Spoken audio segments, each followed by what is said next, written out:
प्रदेश कार्यालय में कांग्रेस के पूर्व विधायक कुणाल चौधरी ने की प्रेस वार्ता। कांग्रेस के पूर्व विधायक कुणाल चौधरी का कहना है कि मध्य प्रदेश में लाडली बहनों ने बीजेपी को नकार दिया।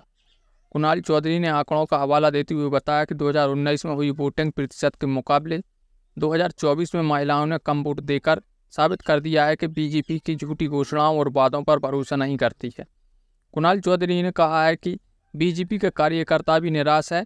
फर्जी ज्वाइनिंग टोली बनाकर झूठे आंकड़े पेश किए जा रहे हैं।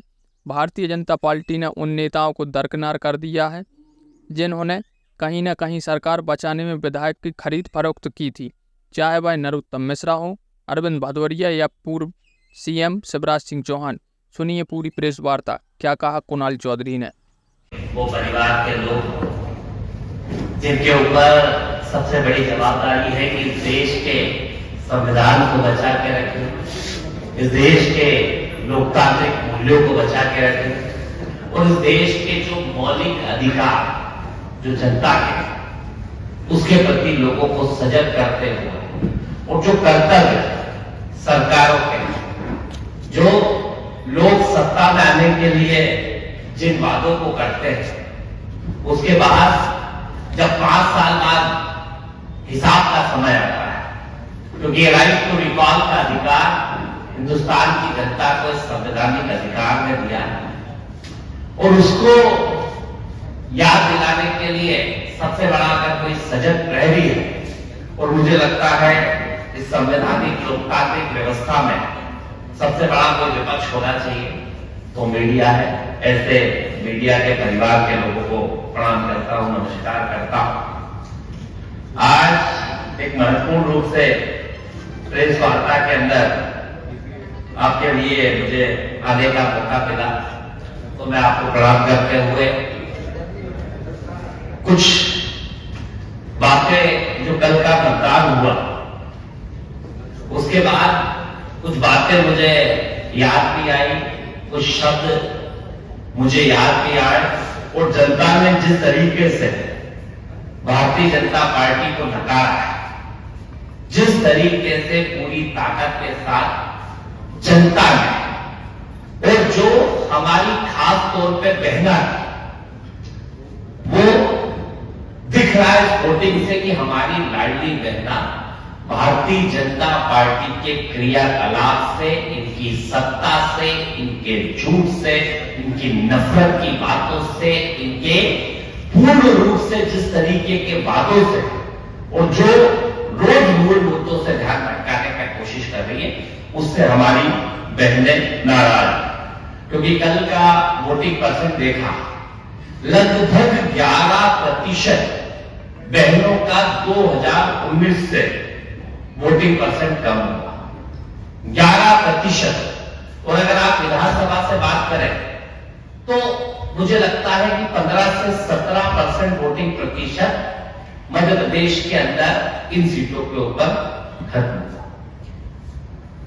डर का वातावरण इनके वरिष्ठ नेता बनाने लगे। केंद्र के गृह मंत्री जिस शब्दों का चयन करके गए, जिस शब्दों को उपयोग करके गए, क्योंकि 5 साल में आते हैं तो जिन वादे, जिन गारंटियों पे 14, 18, 19 फिर 23 में जिन मुद्दों को लेके ये आए थे उसके ऊपर एक भी बात, क्योंकि रोज मैं इनके भाषण भी सुनता हूं, देखता हूं, तो एक बार भी जिन वादों को लेके कि पूरे धर्म तो 5 साल खिलाया जाता है कि इनने युद्ध रुकवा दिया, इनने विश्व गुरु बना दिया, इनने विश्व की तीसरी आर्थिक शक्ति बना दी और ये बड़ी बड़ी बातें कि विदेशों में डंका बज रहा है।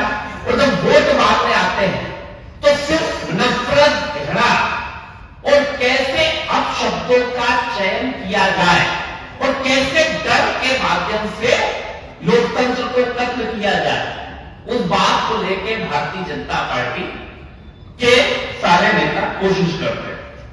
बड़ी चुनौती है क्योंकि देश के लोकतंत्र पे लोगों का भरोसा घट रहा है। वो सत्ता जो झूठ बोल के बार बार आ रही है उनसे निराशा है और भारतीय जनता पार्टी जो हर बात पे फर्जी बात है, मतलब मैं तो कहूंगा फर्जी पार्टी, जैसे पहले 2014 में फर्जी वादे 15,400,000 की गैस की टंकी को 200 करने की बात, पेट्रोल डीजल 50 करने की बात, डॉलर की कीमतें कम करने की बात, किसान की आय दुगनी और लागत आधी करने की बात, वो भारतीय जनता पार्टी की जो फर्जी बातें हैं कि मतलब फर्जी पार्टी की फर्जी बातें। और जिस तरीके से मैं पिछले 2-3 साल मतलब 1 साल से देख रहा हूं, 6 महीने से, कभी इतनी बातें करेंगे, कभी उतनी करेंगे। पहले फर्जी वादे, दूसरे इनकी फर्जी गारंटी, क्योंकि फर्जी गारंटी पुरानी तो छोड़ दो, अभी 2023 में 2700 रुपए क्विंटल की फर्जी गारंटी देके गए। लाडली बहनों को कह के गए 3,000 से शुरू करके 10,000 तक लेके जाएंगे, बड़े बड़े विज्ञापनों से भ्रम फैलाया गया। लाडली बहनों को 450 रुपए में गैस की टंकी की बात करी गई, लाडली बहनों को आवास योजना की बात करी गई, युवाओं को रोजगार की बात करी गई, हर वर्ग को जो छलने का काम किया, आज उसी का नतीजा है कि कहीं ना कहीं लाडली बहनों का जो एक उनके प्रति भाव है वो खत्म हो गया। और मध्य प्रदेश के अंदर फर्जी पार्टी को घर बिठाने के लिए 11% से ज्यादा महिलाओं ने वोट कम किया, क्योंकि किस बात से करने जाए ये सबसे बड़ी बात।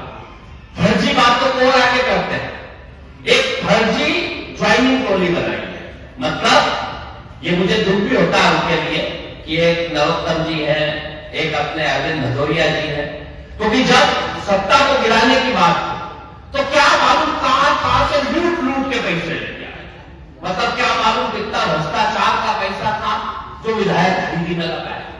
जब मैनेजर में हम विधायकों को लेने गए तो जिस तरीके से इनके हाव भाव, मतलब एक पहलवानी के भाव, और जिस तरीके से सत्ता को गिराने के लिए हर पराकाष्ठा को पार करने का काम इन दोनों ने किया। दुख होता है इनके लिए मुझे, क्योंकि ये बात तो सही है कि पार्टी के लॉयल सिपाही जो मतलब हर स्तर तक पार्टी में जाने के लिए तैयार थे, उस समय भी जब मुख्यमंत्री बनाने की बात आई, सरकार इनने गिराई, पैसा इनने लगाया और झूठ के प्रलोभन जितने दे सकते थे सब देने का काम किया। और जब उस समय मुख्यमंत्री बनाया तो फिर शिवराज जी को बनाया। मतलब जो लोग मुख्यमंत्री बनने के सपने देख रहे थे, आज उन्हें जैसे व्यापक घोटाले की चीजें होती है ना, फर्जी ज्वाइनिंग टोली का अध्यक्ष बना दिया और राज्यसभा मांगी राज्यसभा में दी, लोकसभा मांगी लोकसभा में नहीं दी। इनके राष्ट्रीय नेता 370 वोट बढ़े।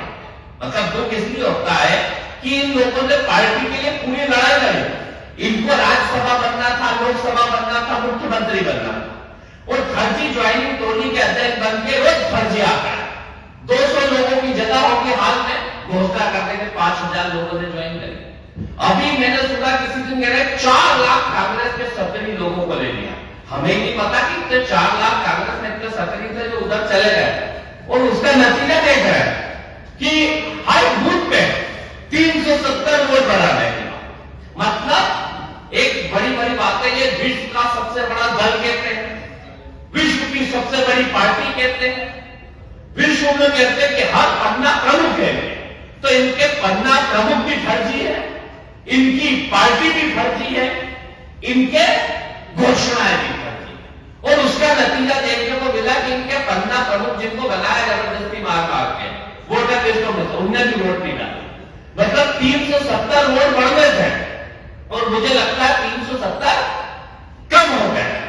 अब कल अमित शाह जी का बयान देख रहा कि भैया जिसके यहां पे परसेंटेज कम होगा उसके यहां पे मंत्री को बदल देंगे।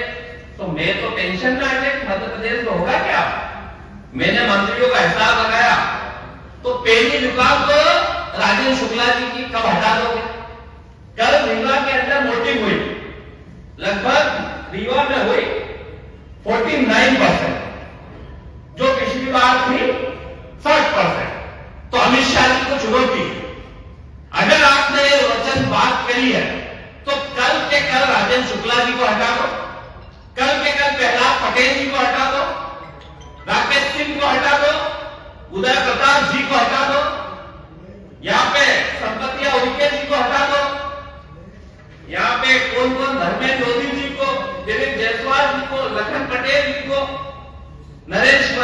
पटेल जी को, प्रतिभा पाटिल जी को दिलीप अहिरवार और श्रीमती राधा सिंह, इतने मंत्रियों की तो आ चुकी है कि इनकी वोटिंग खत्म हुई। तो बताओ ना, हिसाब तो कि अगर आप इतने बड़े 30 बार का पार्टी के 30 बार का नेता हो, तो आज के आज आपने बात कही तो आगे के लोग सबक लेंगे कि कब हटा रहे हो, कब क्या कर। मैंने क्या कहा, ये फर्जी पार्टी, फर्जी सदस्य, फर्जी ज्वाइनिंग टोली और फर्जी बात, जिनको मूल मुद्दों पे बात करनी है। आपके जनाजे की बात करते हैं। राजनीति के अंदर किस व्यक्तित्व, किस नेता के लिए क्या बात करनी चाहिए। इतने बड़े युद्ध रुकवाए थे तो देश में मणिपुर का तो युद्ध नहीं रुक रहा है। देश के अंदर हालात क्या है, देश के गृह मंत्री चाइना पे क्यों नहीं बोल रहे, रोज इंक्रोचमेंट हो रहा है, और शब्दों का चयन हिंदू मुसलमान ये वो, और देख लो इसके नतीजे कि कितनी वोटिंग कम हुई, कितनी सीटों पे क्या हुआ, और अब डरा है कि मंत्री पद से हाथ धो बैठो। तो बताओ ना, भारतीय जनता पार्टी के मंत्री पद तो छोड़ो, इनके सबसे बड़े जो प्रदेश अध्यक्ष है वो दिन रात एक लोकसभा में बैठा तो भी वोटिंग कम हुई, और इतना डर कि पहले वहां पे फर्जी तरीके से, फर्जी शक्ति का उपयोग करके कांग्रेस के प्रत्याशी हुआ, इंडिया गठबंधन के प्रत्याशी का नॉमिनेशन निरस्त करा। उसके बाद भी इतना डर कि जनता इन्हें घर नहीं कर दे, हर तरीके से डराने का काम, और पूरे प्रदेश में एक भी जगह नजर नहीं आ वहीं बैठे हुए कि कैसे मैं अपने साथ बचा। उसके बावजूद भी हालात क्या है, तो अमित शाह जी ने बताया, क्या इनको भी बदलेंगे और इतने मंत्रियों को बदलेंगे, अभी तक कितने हो चुके, तय करके बताया अमित शाह जी ने, इनके जवाब डाले। आते हैं घोषणा पत्र, इनका होता है हमारा न्याय पत्र है, रोज बड़ी बड़ी बातें करते इसमें हिंदू मुसलमान ये वो। अरे कभी मनमोहन सिंह जी के बारे में, कभी किसके बारे में। मनमोहन सिंह जी से सीखना था तो ये सीखना था 50 के अंदर डॉलर की कीमत कैसे रखी जाती है। मनमोहन सिंह जी से सीखना था तो $143 प्रति बैरल के ऊपर 70 रुपए पेट्रोल और 50-55 रुपए डीजल कैसे रखा जाता है। गैस को 400 के अंदर कैसे रखा जाता है। नए बड़े बड़े उद्योग कैसे लगाए जाते हैं, पब्लिक सेक्टर की चीजें कैसे बनाई जाती है। इंदौर जैसे शहर में IIT IIM जैसे इंस्टीट्यूट कैसे दिए जाते हैं, सीखना था तो मनमोहन सिंह जी से कि आपकी बिना रिफाइनरी कैसे लगाई जाती है, इस हिंदुस्तान को विश्व की तीसरी आर्थिक शक्ति कैसे बनाया जाता है। ये सीख घोषणा पत्र में या तो इन्हें पढ़ा नहीं है, तो मेरी चुनौती है कि इनके बड़े लोग बाहर आके रोज झूठ बोलते हैं। भारतीय जनता पार्टी के बड़े से बड़े नेता आए, इसके ऊपर चर्चा करें, हमारे न्याय पत्र के ऊपर और इनकी फर्जी गारंटियों के ऊपर।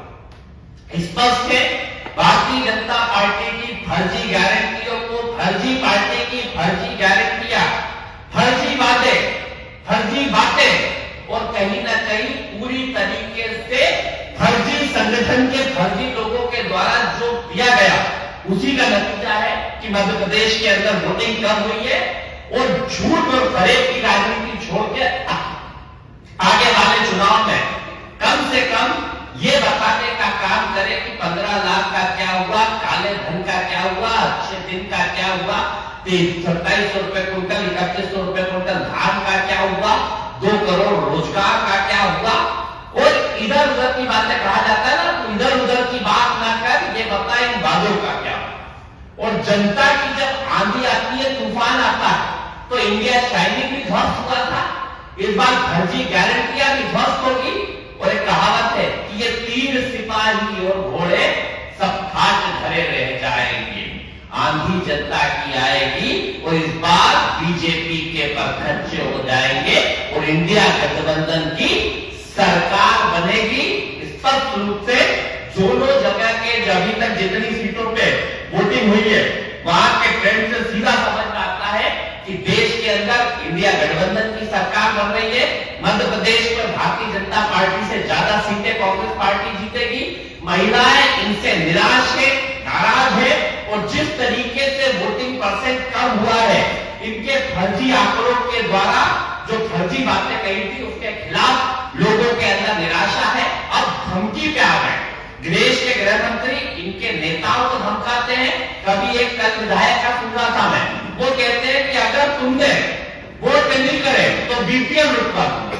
बीपीएल 80 करोड़ परिवारों को ये राशन की बात करते हैं और कहते हैं कि सबसे बड़ी हमारी उपलब्धि है कि 80 करोड़ लोगों को हमने राशन देने का काम किया और इनके नेता कहते हैं कि हम बीपीएल में से नाम कटवा देंगे। स्पष्ट है इनकी नीति नियत क्या। मेरा निवेदन है, चाहे भारतीय जनता पार्टी की प्रदेश की सरकार हो या देश की सरकार, कि 80 करोड़ लोगों को राशन देने का जो अधिकार दिया था कांग्रेस पार्टी ने दिया था, उस अधिकार का उपयोग करके आप 80 करोड़ लोगों को गरीबी पे लेके गए और 80 करोड़ लोग अगर जिस देश के अंदर 5 किलो राशन पे निर्भर तो उसमें कैसा देश होना चाहिए।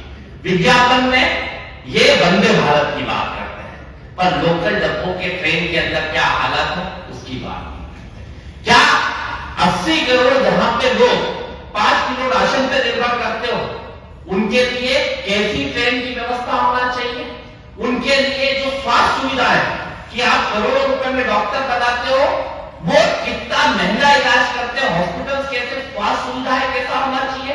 शिक्षा, आईआईटी की फीस बढ़ा दी, आईआईएम की फीस बढ़ा दी, केंद्रीय विद्यालय की फीस बढ़ा दी, नवोदय विद्यालय की बढ़ा दी, सरकारी स्कूलों को आपने ध्वस्त कर दिया।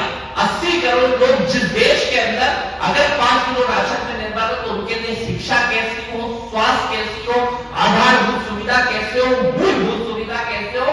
घरों की बात करते हैं, ये योजना मनमोहन सिंह जी लाए थे 2011 में, जब 27 रुपए का सरिया था, सीमेंट 100 रुपए की थी, उस समय 1,38,000 देते थे। आज भी ये सत्ता वही पैसे दे रही है। स्पष्ट है इनकी फर्जी बातों से, फर्जी आंकड़ों से, फर्जी गारंटियों से जनता का मन भर चुका है और देश के अंदर इंडिया गठबंधन की सरकार आ गई। मध्य प्रदेश में भारतीय जनता पार्टी से ज्यादा सीटें, अभी वो 2 चरण के जो चुनाव हुए हैं, मुझे लगता है कि एक तरफा मामला है और जिस तरीके से जनता इनसे नाराज बैठी है, मुद्दों के ऊपर राजनीति जनता कर रही है, तो कहीं 12 की 12 सीटें दोनों चरण की आ गई तो भी बड़ी बात। कमलनाथ जी ने अभी वहां पे भी बैतूल भी गए थे, कमलनाथ जी अभी हरदा भी गए थे, कमलनाथ जी उससे पहले बालाघाट भी गए थे, होशंगाबाद भी गए थे। हर तरफ सारे नेता मिलकर प्रचार कर रहे हैं।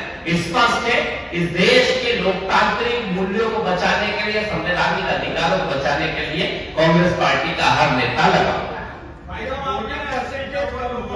जी कहां जोड़ रहे? तो ये 80 करोड़ को गरीबी का राशन कैसे दे रहे हैं? मैंने क्या कहा, फर्जी पार्टी, फर्जी आंकड़े, हर चीज के फर्जी। जैसे इन्हें ज्वाइनिंग टोली का मतलब ये फर्जी संगठन बना के फर्जी लोगों की ज्वाइनिंग कराते हैं और खुद बोलते हैं। ऐसे इन्होंने फर्जी आंकड़े करे। मतलब मैं इसलिए भी कहता हूं कि गौतम जी सदन के अमिताभ बच्चन और सदन को चलाते थे, पर उनके साथ इतना अत्याचार करा कि ना तो मुख्यमंत्री बनाया, ना राज्यसभा दी, ना लोकसभा दी, और बनाया भी कहा फर्जी ज्वाइनिंग टोली का अध्यक्ष। मतलब जिस आदमी ने सरकार गिराने के लिए भ्रष्टाचार करा हो, क्या मालूम कहां से लूट के पैसा दिया है? और उस आदमी के साथ लॉयल आदमी है पार्टी के, वो मतलब ये मैं भी संगठन का लॉयल हूं, मेरे तो ऐसे बीजेपी के वो भी लॉयल आदमी है। राज्यसभा भेजना था तो अरविंद भदौरिया है, उन्हें तो भेज देते। मतलब फर्जी तरीके से, और इनके साथ भी तो दूध में मक्खी की तरह इनको निकाल दिया है। तो हमारी संवेदना इनके साथ है, ऐसे के फर्जी आंकड़े साथ। आपने कहा पैसे का तो वो ध्यान आ गया कि आपने कहा नए मोदी से सीखना था या अभी मैं मनमोहन सिंह जी की बात करें तो वही बता दिया। इलेक्ट्रॉनिक बॉन्ड जो इस विश्व का सबसे बड़ा घोटाला है। मतलब 1 नंबर में आपने अभी एक वो वीडियो देख रहा था कि एमडीएच मसाले की बंद, उससे कितना बड़ा आपने पैसा दिया, लोगों को कैंसर दे रहा। मतलब इलेक्ट्रॉन बॉन्ड ले रहे हो, लोगों को कैंसर दे रहा है। कोरोना काल में किस तरह की दवाइयां दी, किस तरह का काम किया, आप लोगों की जान से खिलवाड़ करने का काम इस देश के अंदर इलेक्ट्रॉल बॉन्ड के माध्यम से 20 कंपनियों से, ये तो 1 नंबर मैंने दिखा के दिया है, 2 नंबर में कितना दिया होगा उसका भी हिसाब भारतीय जनता पार्टी दे। आपने कहा कम वोटिंग हुई है, उसका कारण आपने बहुत सारी योजनाओं को लेकर के बताया, लेकिन सामने ये आ रहा है कि ज्यादा गर्मी की और शादियां थी, इस वजह से लोग पिछली बार गर्मी नहीं थी और शादी नहीं थी, शादी इसी बार आई है। 2019 में भी शादियां होगी, 2019 में भी सब होगा। तो स्पष्ट है जनता रूठी हुई है, जो इनने फर्जी बातें करी उसको जनता ने कुणाल भाई पूर्व मुख्यमंत्री हैं शिवराज सिंह चौहान, उनका कहना है कि राहुल गांधी और सैम विदोदरा दोनों वो चेले हैं और राजीव गांधी के वो सलाहकार भी रहा है। मेरा निवेदन है पूर्व मुख्यमंत्री जी से, उनके प्रति भी संवेदना है, उनका थोड़ा मानसिक संतुलन भी थोड़ा सा खराब है। या तो पहले ये इसको पढ़ लें, फिर वो बताए कि जो बहनों के साथ जो छल किया, जो झूठ बोला शिवराज जी ने, उसका क्या, वो अतिथि शिक्षक, अतिथि विद्वान, वो हर वर्ग के लोग जिनको मंचों पे जाके झूठी झूठी बात, किसानों को झूठे आसमान, सत्ता बीजेपी की प्रदेश से लेके देश तक है। 2700 रुपए कुंटल का हिसाब दे, 3100 रुपए कुंटल धान का हिसाब दे, बेटियों के साथ जो बड़े बड़े फोटो खिंचवाए थे 3000 से शुरू करूंगा उसका हिसाब दे, और जो बड़े बड़े मंचों पे जाके उन्होंने झूठ बोला उसका हिसाब दे। राहुल गांधी जी से सीख ले कि कैसे न्याय पत्र बनता है, कैसे जनता के बीच में रहता है। यह पाव वाले नहीं, ये हेलीकॉप्टर वाले भैया, वो हेलीकॉप्टर में घूमते, राहुल गांधी पाव घूमते, देश की नब्ज को समझ के अपना न्याय पत्र बनाते हैं। फर्जी बातों में शिवराज जी भी हमेशा से अमित शाह जी के साथ संलग्न है। महिलाओं ने वोट कम दिए। लाडली बहना नाराज है कि उनके 3000 का क्या हुआ। रोज मैंने क्या कहा, फर्जी, पहले उनके नाम पे भी एक बड़ा घोटाला करा, देश में इंडिया गठबंधन की सरकार आएगी, सबकी जांच। पीएम मोदी ने कहा कि मेरा अगला जन्म पश्चिम बंगाल में होगा। अब भाई साहब उनको उनके अगला जन्म भी मालूम है, पुराना जन्म भी मालूम है, ये याद नहीं रख पाते। 2 करोड़ रोजगार का बोला था तो उसका क्या हुआ, 5 साल के अंदर पिछले पहले क्या हुआ बोला था उसका क्या हुआ, ये नहीं याद कर पाते कि वादे क्या करे थे, हुआ क्या, उसको याद कर लेते तो ज्यादा रहता। कि यदि कांग्रेस यदि सत्ता पे आती है, हाँ। तो आपका कुशवाहा, यादव, गुर्जर, गड़रिया, धाकड़, जिनको आरक्षण मिला है, कल ये आपका आरक्षण हटा करके अपने चहेतों को दे देंगे। देश में आर्थिक सामाजिक जनगणना की बात कांग्रेस पार्टी है, और इस देश के संविधान को बदलने की बात भारतीय जनता पार्टी के बड़े बड़े नेता मंच पे, और एक बात कहते हैं कि हमें 400 सीटें क्यों चाहिए, क्योंकि इस देश में जो बाबा साहब अंबेडकर के सपनों का संविधान, जिसमें महात्मा गांधी के विचारों की झलक दिखती है, जिसमें पंडित जवाहरलाल नेहरू के मॉडल इंडिया के ख्वाब दिखते हैं, जिसमें सरदार वल्लभ भाई पटेल की सोच दिखती है, जिसमें मौलाना अबुल कलाम आजाद के सपने दिखते हैं, जिसके अंदर शहीद आजम भगत सिंह से लेके हमारे बड़े बड़े शहीदों की शहादत के भाव को दिखते हैं, इसको बदल के इस देश के अंतिम पंक्ति के व्यक्ति, इस देश के दलित, आदिवासी, पिछड़ों के उस आरक्षण को खत्म करने की सोच बीजेपी की है। इस देश के मौलिक अधिकारों को खत्म करने की सोच बीजेपी की है। स्पष्टता के बार बार इनके नेता जो बयान देते हैं, किसके ऊपर कार्रवाई भारतीय जनता पार्टी ने करी, जो संविधान को बदलने की बात करते हैं, कांग्रेस पार्टी संविधान के साथ खड़ी है। इस देश के लोगों को आर्थिक सामाजिक जनगणना करा के उनको न्याय दिलाने का काम कांग्रेस पार्टी करेगी। ये हमारे नेता राहुल गांधी स्पष्ट रूप से कह चुके हैं, और इनको भी मालूम है कि इस बार इंडिया गठबंधन की सरकार आएगी, तो 400 का अब बोले भाई साहब वोट बढ़ा दो, वोट बढ़ा दो, इस तरह कुछ नहीं। इनकी हालात खराब है, झूठ की राजनीति इनकी खत्म हो चुकी है। भैया कल अमित शाह जी ने कहा कि राजगढ़ में लिक्विडेशन को लेकर के आसिफ का जनाजा जरा दूंगा, से निकालेंगे। शब्दों का चयन और मर्यादाएं खत्म हो चुकी है, जो मूल मुद्दों से ध्यान भटकाने के लिए इस देश के गृह मंत्री जो चाइना को लाल आंखें दिखाना चाहिए, वो उनके कार्यकर्ता से मस्करी करने का काम कर रहे हैं। शब्दों के चयन आपत्तिजनक है, जनता इसका जवाब देगी। ऐतिहासिक मतों के साथ दिग्विजय सिंह जी जीत के राजगढ़ लोकसभा से जब दिल्ली में जाएंगे, उसका जवाब वो देंगे। सबको धन्यवाद।